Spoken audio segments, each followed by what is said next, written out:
के लोगों का, ख़ास तौर पे कराची डिवीज़न और हैदराबाद डिवीज़न के लोगों का, कि उन्होंने पाकिस्तान पीपल्स पार्टी की जो मेहनत है, पाकिस्तान पीपल्स पार्टी की जो खिदमत है, उसका एतराफ़ किया। और हमारी पार्टी जब से बनी है 67 से लेके आज तक इतनी बड़ी कामयाबी हमें सूबा सिंध में नहीं हुई। वो हमारे सारे डिवीज़न, जो 4 डिवीज़न पहले जहाँ इलेक्शन हुए थे, 2 डिवीज़न ये, 6 की 6 डिवीज़न्स में पाकिस्तान पीपल्स पार्टी ने स्वीप किए हैं इलेक्शंस। और मैं शुक्रगुजार हूँ सिंध के लोगों का कि उन्होंने इत्मीनान किया है पाकिस्तान पीपल्स पार्टी पे। काफी सारे रिजल्ट रुके हुए हैं, जिसमें हाफिज नईमुर रहमान का भी रिजल्ट रुका हुआ है। वो कह रहे हैं कि अभी तक रिजल्ट उन्होंने जारी नहीं किया है। मैं जवाब देता हूँ अच्छा, मैं एक सेकंड। देखिए, सबसे पहले तो रिजल्ट अभी तक हमारे लोगों को भी नहीं मिला है। रिजल्ट देना इलेक्शन कमीशन का काम है, और इलेक्शन कमीशन, मैं अभी बताया था सारा, ये जो मैंने उनसे पता किया है, कह रहे जी मैनुअल काम ये हो रहा है, इस वजह से डिले हो रही है। लेकिन इलेक्शन के रिजल्ट्स हमारे कैंडिडेट्स को भी नहीं मिले। हाफिज़ साहब से मैंने कल रात को खुद बात की थी, जब उनका एक बयान आया था तो मैंने उनको यकीन दिलाया था कि हुकूमत सिंध का इसमें, और मैंने उनको बड़ा क्लियर कहा था कि कोई अमल दखल नहीं है। मैं अभी आपसे इसलिए बात कर रहा हूँ कि आपने एक शिकायत की है, हुकूमत सिंध का इसमें कोई अमल दखल नहीं है।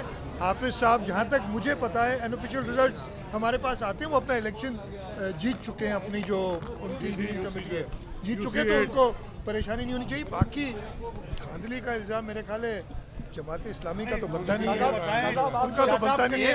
अगर किसी और का है, एक सेकंड, अगर किसी और का है ऐसा इल्ज़ाम, वो नाकाम लोग हैं। वो 2018 में जो धांधली की थी ना, उसकी शिकायत अब कर रहे हैं। वो 2018 की धांधली उन्हें याद आ रही है। वो समझते थे कि इलेक्शन ऐसे होती है जैसे 2018 में होती है, कि खुद घर पे बैठे रहो, खुद ही इलेक्शन आती है, खुद ही RTS बनता है, खुद ही रिजल्ट आते हैं और सुबह पता चलता है आप इलेक्ट हो गए। ये इस दफ़े यही समझे थे कि इलेक्शन ये होती है, कि पहले कभी लड़े नहीं ना इलेक्शन।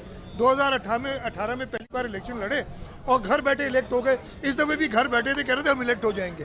तो ये उन्हें है कि धांधली उनके साथ वाकई हुई है, कि उन्होंने जिस तरीके से इलेक्शन लड़ना था वैसे रिजल्ट नहीं है। इस दफ़े लोगों ने वोट दिए और लोगों के वोट से नुमाइंदे इलेक्ट हुए।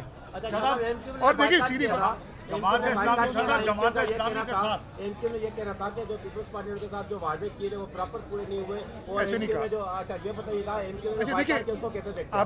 आपको पता नहीं क्या बताया, लेकिन एमक्यूएम की मैंने देखी थी जब खालिद मकबूल साहब ने ऐलान किया था। देखिए, एमक्यूएम के इतराज़ात थे डिलिमिटेशन पे, हमने उनसे किया इंगेज। हमारे अपने पॉइंट ऑफ व्यू था, हमारा ख्याल था कि डिलिमिटेशन ठीक है, 2 लोगों के आपस में इख्तलाफ हो सकता है। उसकी बेसिस पे हमने फिर इलेक्शन कमीशन को लिखा कि देखें, हम नहीं चाहते कि हमारे ऊपर कोई भी इल्ज़ाम हो। हम देख रहे थे हमारी पोजीशन अल्हम्दुलिल्लाह बहुत अच्छी थी और बहुत अच्छी है, तो हमने कहा कि हम ये मौका क्यों दें किसी को।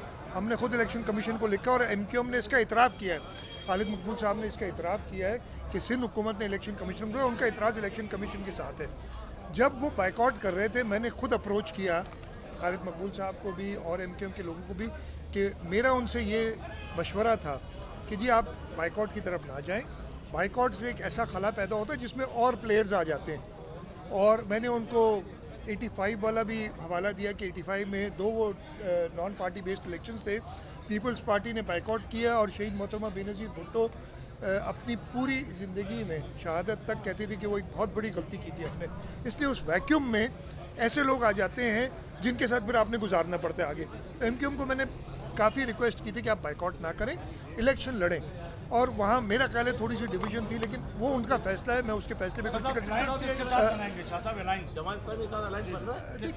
अभी ये बहुत अर्ली है कहना, इंशाल्लाह